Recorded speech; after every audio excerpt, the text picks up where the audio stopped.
ಮೊನ್ನೆ ನಡೆದಂತ ಘಟನೆ ದರ್ಶನ್ ಸ್ವಾಮಿ ಅವರಿಗೆ ಅವಮಾನ ಮಾಡಿದಂತ ವ್ಯಕ್ತಿಗಳ ಬಗ್ಗೆ ನಾನು ಒಂದೆರಡು ಮಾತು ಹೇಳಕ್ ಇಷ್ಟಪಡ್ತೀನಿ. ಕಲಾ ಸರಸ್ವತಿ ಮಕ್ಕಳವರು ಆ ರೀತಿ ಚಪ್ಪಲಿ ತಗೊಂಡ್ ಹೋಗುದು ಇನ್ನೊಂದ್ ಮಾಡಿ ಅವಮಾನ ಮಾಡ್ಯಾರಲ್ಲ, ಅದು ಹೊಸಪೇಟೆಗೆ ತಂದಂತ ಕಳಂಕ ಹೊರತಾಗಿ ದರ್ಶನ್ ಸ್ವಾಮಿಗೆಲ್ಲ ಅದು. ಯಾಕಂದ್ರೆ ಅವರು ಒಟ್ಟಿಗೆ ಏನ್ ತಿಂತಾರೆ ಅಂತ ಗೊತ್ತಿಲ್ಲ ಸ್ವಾಮಿ. ಈ ರೀತಿ ಮಾಡಬಾರ್ದಾಯ್ತು. ದರ್ಶನ್ ಸ್ವಾಮಿಗೆ ನಾವು ಹೃತ್ಪೂರ್ವಕವಾಗಿ ಕ್ಷಮೆ ಕೇಳ್ತೀವಿ.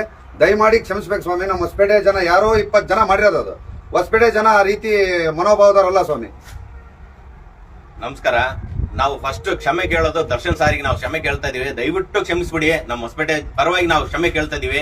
ದಯವಿಟ್ಟು ಕ್ಷಮಿಸ್ಬಿಡಿ. ಅವರು ಪುನೀತ್ ರಾಜ್ಕುಮಾರ್ ಸರ್ ಅವರು ಇವತ್ತು ಹೊಸಪೇಟೆನ ಹಿಂದಕ್ಕೆ ತಿರುಗಿ ನೋಡ್ಬೇಕು, ಎಲ್ಲ ಫಿಲಿಂ ಲ್ಯಾಂಡ್ ಹಿಂದಕ್ಕೆ ತಿರುಗಿ ನೋಡಂಗ ಹೆಸರು ಮಾಡಿದ್ರು.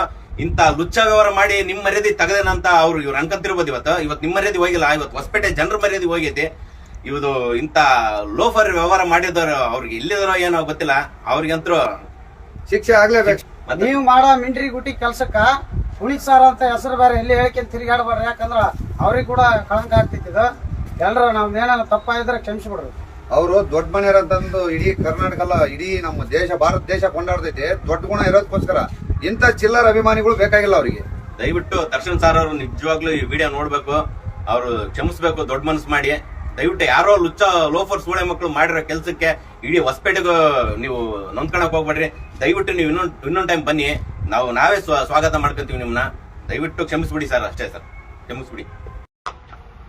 ಮೊನ್ನೆ ನಡೆದಂತ ಘಟನೆ ದರ್ಶನ್ ಸ್ವಾಮಿ ಅವರಿಗೆ ಅವಮಾನ ಮಾಡಿದಂತ ವ್ಯಕ್ತಿಗಳ ಬಗ್ಗೆ ನಾನು ಒಂದೆರಡು ಮಾತು ಹೇಳಕ್ ಇಷ್ಟಪಡ್ತೀನಿ. ಕಲಾ ಸರಸ್ವತಿ ಮಕ್ಕಳವರು ಆ ರೀತಿ ಚಪ್ಪಲಿ ತಗೊಂಡ್ ಹೋಗುದು ಇನ್ನೊಂದ್ ಮಾಡಿ ಅವಮಾನ ಮಾಡ್ಯಾರಲ್ಲ, ಅದು ಹೊಸಪೇಟೆಗೆ ತಂದಂತ ಕಳಂಕ ಹೊರತಾಗಿ ದರ್ಶನ್ ಸ್ವಾಮಿಗೆಲ್ಲ ಅದು.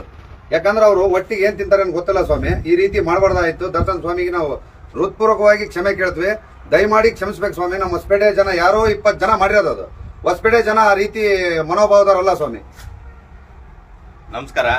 ನಾವು ಫಸ್ಟ್ ಕ್ಷಮೆ ಕೇಳೋದು ದರ್ಶನ್ ಸಾರಿಗೆ ನಾವು ಕ್ಷಮೆ ಕೇಳ್ತಾ ಇದೀವಿ. ದಯವಿಟ್ಟು ಕ್ಷಮಿಸ್ಬಿಡಿ. ನಮ್ಮ ಹೊಸಪೇಟೆ ಪರವಾಗಿ ನಾವು ಕ್ಷಮೆ ಕೇಳ್ತಾ ಇದೀವಿ. ದಯವಿಟ್ಟು ಕ್ಷಮಿಸ್ಬಿಡಿ. ಅವರು ಪುನೀತ್ ರಾಜ್ಕುಮಾರ್ ಸರ್ ಅವರು ಇವತ್ತು ಹೊಸಪೇಟೆನ ಹಿಂದಕ್ಕೆ ತಿರುಗಿ ನೋಡ್ಬೇಕು, ಎಲ್ಲ ಫಿಲಿಂ ಲ್ಯಾಂಡ್ ಹಿಂದಕ್ಕೆ ತಿರುಗಿ ನೋಡಂಗ ಹೆಸರು ಮಾಡಿದ್ರು.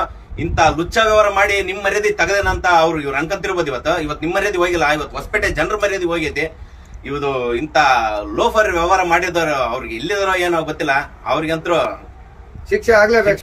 ನೀವು ಮಾಡೋ ಮಿಂಡ್ರಿ ಗುಟಿ ಕೆಲ್ಸಕ್ಕ ಪುನೀತ್ ಸರ್ ಅಂತ ಹೆಸರು ಬೇರೆ ಎಲ್ಲಿ ಹೇಳಿಕೆ ತಿರುಗಾಡಬಾರ್ದು. ಯಾಕಂದ್ರ ಅವ್ರಿಗೆ ಕೂಡ ಕಳಂಕ ಆಗ್ತಿತ್ತು. ಎಲ್ರು ನಮ್ದೇನ ತಪ್ಪಾಗಿದ್ರೆ ಕ್ಷಮಿಸ್ಬಿಡ್ರಿ. ಅವರು ದೊಡ್ಡ ಮನೆಯವರಂತಂದು ಇಡೀ ಕರ್ನಾಟಕ ಅಲ್ಲ, ಇಡೀ ನಮ್ಮ ದೇಶ ಭಾರತ ದೇಶ ಕೊಂಡಾಡ್ತೈತೆ. ದೊಡ್ಡ ಗುಣ ಇರೋದಕ್ಕೋಸ್ಕರ ಇಂಥ ಚಿಲ್ಲರ ಅಭಿಮಾನಿಗಳು ಬೇಕಾಗಿಲ್ಲ ಅವರಿಗೆ. ದಯವಿಟ್ಟು ದರ್ಶನ್ ಸರ್ ಅವರು ನಿಜವಾಗ್ಲೂ ಈ ವಿಡಿಯೋ ನೋಡ್ಬೇಕು, ಅವರು ಕ್ಷಮಿಸ್ಬೇಕು, ದೊಡ್ಡ ಮನಸ್ಸು ಮಾಡಿ. ದಯವಿಟ್ಟು ಯಾರೋ ಲುಚ್ಚ ಲೋಫರ್ ಸೂಳೆ ಮಕ್ಕಳು ಮಾಡಿರೋ ಕೆಲಸಕ್ಕೆ ಇಡೀ ಹೊಸಪೇಟೆಗೂ ನೀವು ನೊಂದ್ಕೊಳಕ್ ಹೋಗ್ಬೇಡ್ರಿ. ದಯವಿಟ್ಟು ನೀವು ಇನ್ನೊಂದು ಟೈಮ್ ಬನ್ನಿ, ನಾವೇ ಸ್ವಾಗತ ಮಾಡ್ಕೊಂತೀವಿ ನಿಮ್ಮನ್ನ. ದಯವಿಟ್ಟು ಕ್ಷಮಿಸ್ಬಿಡಿ ಸರ್, ಅಷ್ಟೇ ಸರ್, ಕ್ಷಮಿಸ್ಬಿಡಿ.